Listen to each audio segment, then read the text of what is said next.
Welcome to the deep dive. This is where we really get into the sources you send us, pulling out those key bits of knowledge so you can be truly well informed. And often, yeah, find a few surprises. Today, we're jumping into a topic that, well, it touches everything, doesn't it? From grabbing coffee to planning your retirement, money. And our mission for you today is to kind of cut through all the chatter and unpack two really distinct, but as you'll see, pretty interconnected sides of what money actually means.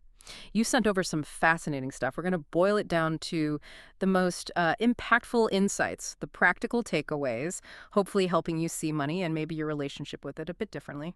Absolutely. We got two quite different angles today. One source throws us right into the deep end, the super fast-paced world of currency trading, a real peek behind the curtain of global markets. And the other source, it's a story, really, offering these timeless, almost foundational principles for building wealth, real financial security. So the goal is to pull out the core wisdom from both, not just what they are, but like why they actually matter for you. Okay, so let's unpack this. We can start with that first source. It brings us into a conversation about a guy named John. He's gotten into trading. Now, that phrase, for a lot of people, it sounds pretty intimidating, right? But John's experience, it sort of opens the door to this often bewildering world of Forex, foreign exchange. So Forex, we're talking buying and selling currencies, yeah. Euros, dollars, pounds, rupees, all that. But what makes it so different, and the source points this out, is that it runs 24 hours a day, 5 days a week. What does that global round-the-clock thing actually mean for someone like John? Or just, for currency itself? It's pretty wild. That 24-hour aspect isn't just trivia. It really shows how interconnected everything is globally. There's one major market like London winds down, another one, say, Tokyo, is already up and running. There's always someone trading somewhere. Currency, well, it's just the money a country uses, right? But its value is always shifting against others based on, oh gosh, everything. Interest rates, politics, economic news, and the U.S. dollar, for instance. It's not just America's money. It's also used in Ecuador, which is a really interesting case we should definitely come back to. Okay, yeah, Ecuador, let's pin that. But first, how does John even participate? The source says he doesn't need a huge pile of cash up front. He uses something called a margin deposit. That sounds like the key here, letting people trade bigger than their actual starting money. How does that work? It is key. It's all about leverage. A margin deposit isn't the full price of the currency you want to trade. It's just a small percentage, maybe 1%, maybe less. It's like a good faith deposit, collateral. So maybe your $10 deposit lets you control $1,000 worth of currency. This obviously magnifies potential profits. But also the losses, right? Exactly. Critically, it magnifies the potential losses too. It makes Forex accessible to people with less capital, which is one side of it. But the risk level jumps way up. You're controlling a much bigger position than your cash balance would suggest. Got it. So with this leverage, how does John actually make money? The source gives a pretty clear example of a win he had. Right. Well, making profit in Forex, like in most trading, really boils down to predicting which way currencies will move. John's example, he bought Chinese renminbi, the RMB, at a low asking price. That's the price a seller is willing to take. Then the source says the RMB appreciated drastically. Appreciated. Value went up. Simple as that. Relative to whatever he bought it with, probably dollars. Think of it like a house you bought in 1970. Its value appreciates over time. The opposite is depreciate, value goes down. These currency moves are driven by huge economic forces, central bank decisions, global events. It's complex. The real skill for traders isn't just buy low, sell high. It's figuring out why it might move and having the nerve to act. Okay, so the RMB appreciates, its value goes up. And then John says he sold it at an amazing bid. Okay, more jargon. Bid and asking price. What's actually happening there for traders? Yeah, bid and ask are like the two sides of the market price, constantly moving. The bid is the highest price a buyer is currently willing to pay for a currency. The asking price, or offer, is the lowest price a seller is willing to accept. The difference between those two is the spread. That's generally how brokers make their money. So John buying at a low asking price means sellers were keen to offload RMB then. Selling at an amazing bid later means buyers were suddenly really eager to get it, pushing the price up. He caught that swing. It's that constant push and pull between buyers and sellers. And in that kind of market, John talks about needing to make a split-second decision, compares it to avoiding a crash. What does that tell us about the mindset needed for this? It tells you it's incredibly volatile. Yeah. And you need serious discipline. Prices in Forex can whip around insanely fast, especially on news releases or, big economic data points. Even algorithms trading can move things. So a split-second decision isn't just about being quick. It's about making a reasoned choice under pressure based on interpreting a lot of info almost instantly and enacting, no hesitation. The crash analogy is good because if you wait too long, if you miss your exit point, a nice profit can flip into a nasty loss fast.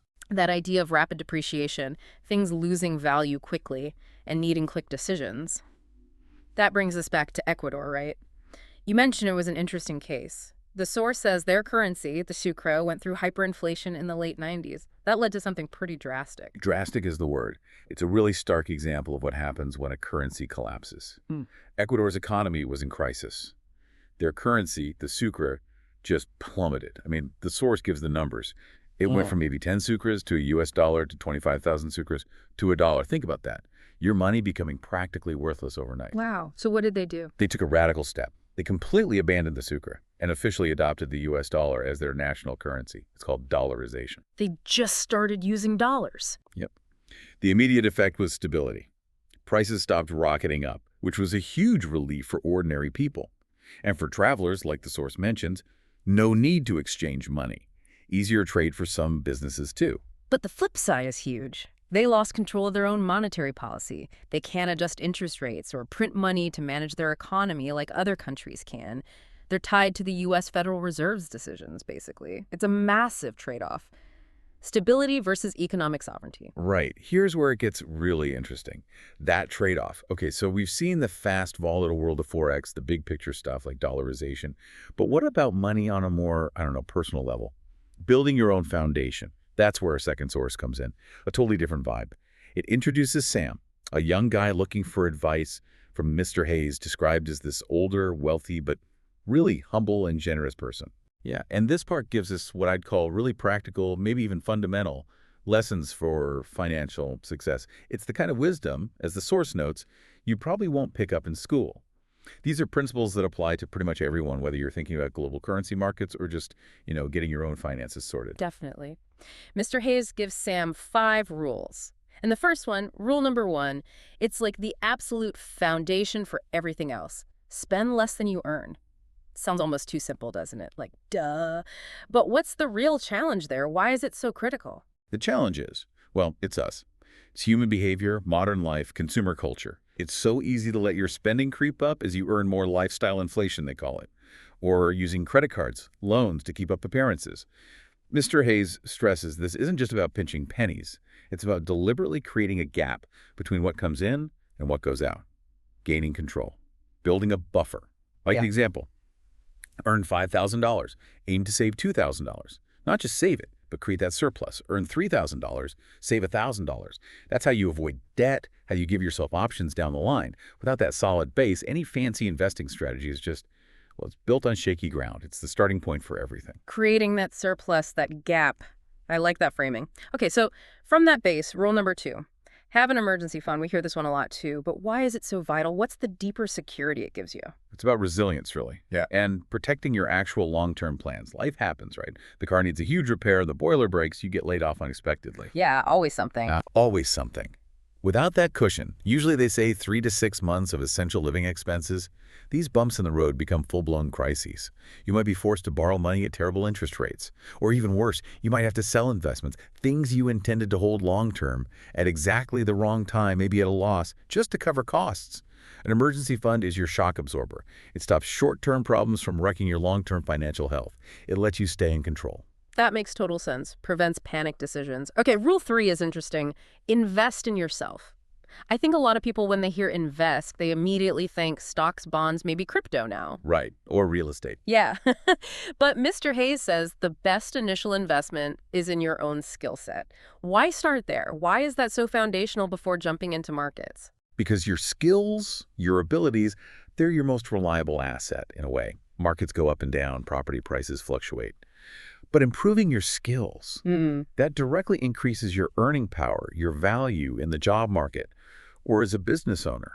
And he's not just talking about degrees necessarily. It's about mastering a craft. Could be carpentry, could be coding, could be customer service, writing.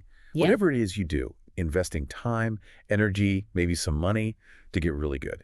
Learning about materials, about marketing yourself, taking courses, buying better tools, reading books in your field.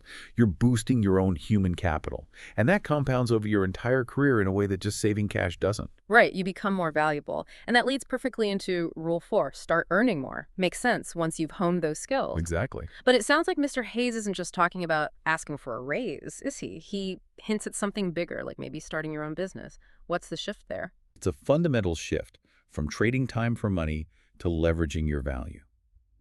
Once you have valuable skills, you're not just an employee filling hours, you're providing a specific, valuable service or product. Starting your own business, like he suggests, is one powerful way to do this.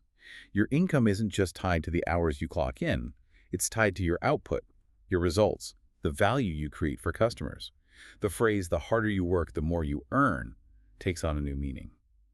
It's not just about effort, it's about the impact your skills can have when you're directing the ship and capturing more of the value you generate.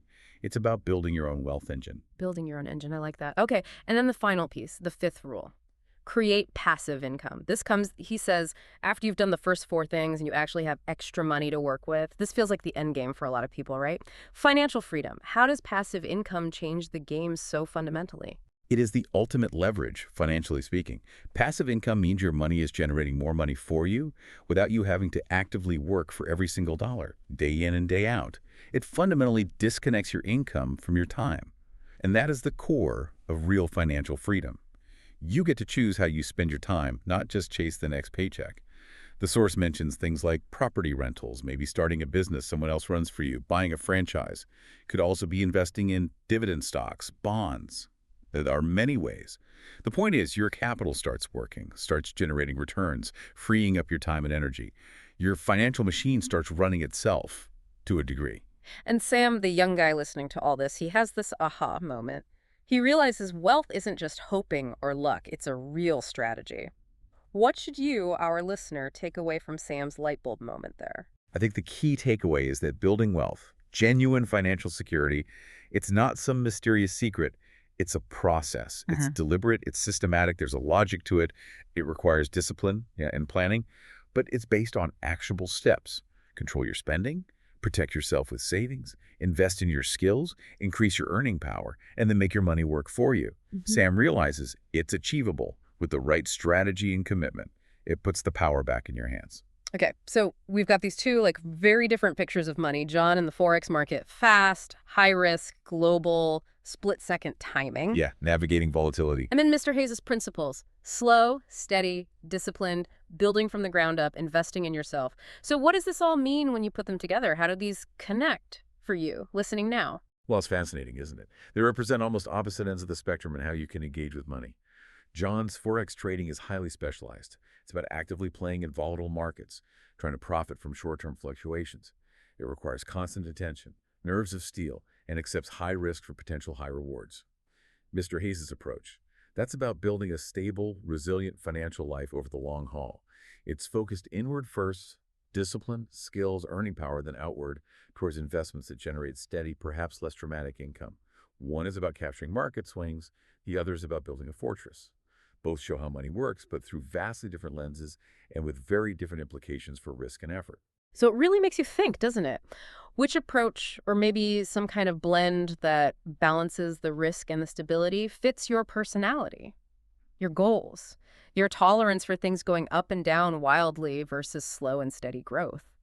Both sources give us really valuable clues about how money operates and how people choose to interact with it. Whether you're like John, looking at charts, trying to catch that next currency move based on the bid and ask prices, or whether you're like Sam, taking Mr. Hayes' advice, focusing on spending less than you earn and building skills as your first best investment. And that leads to maybe a final thought, a question for you to chew on.